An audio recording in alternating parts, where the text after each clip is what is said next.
come and sit down? You've done nothing but run around after me since I got here. I'm sorry. I am not the world's greatest chef or hostess.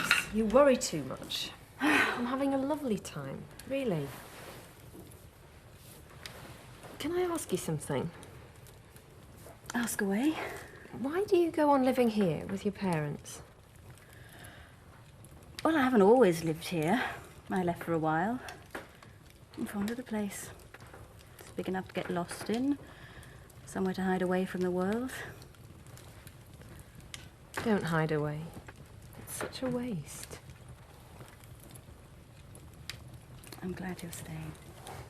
Just you try getting rid of me.